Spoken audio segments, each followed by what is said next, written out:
yol açacaklar. Çocuklarımızı zehirleyecekler. Çocuklarımızı cinsiyetleştirmeye götürecekler. Kaptanlığına Türkiye bilmek için imzalarımıza ihtiyacımız var.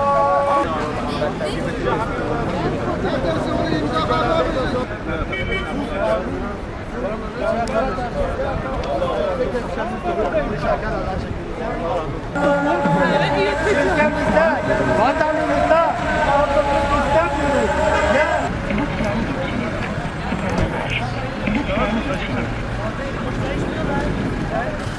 Bugün tepkimizi koyalım, imzamızı verelim. Haydi Müslüman kardeşim, yarın bunlar çoluk çocuğumuz.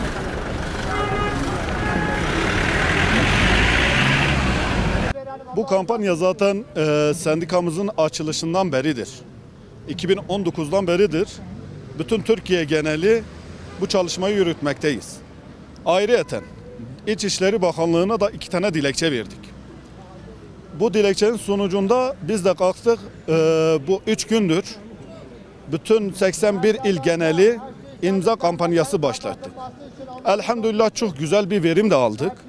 Yani bütün vatandaşlarımız, bütün kardeşlerimiz, ablalarımız bu tarz sapkın derneklerin kapatılmasına çok güzel tepkiler verdiler. Şimdi Van'da 3 gündür başlattığımız bu kampanyada 30 bine yakın, yani 30 bini geçti de imza kampanyası aldık.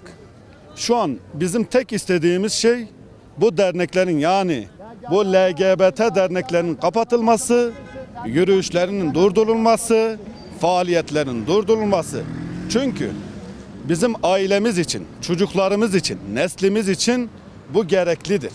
Sayın Cumhurbaşkanımız 2025 yılını aile yılı olarak ilan ettiler.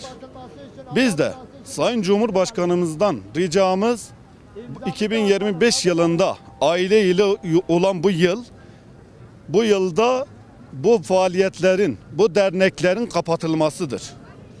Gerçekten de Van halkımız bu imza kampanyasına çok büyük destek verdiler. Çok büyük dualar da ettiler bize. Ve ayrıyeten de bu sapkın dernekler de bizleri mahkemeye de verdiler. Gerekeni yapsınlar.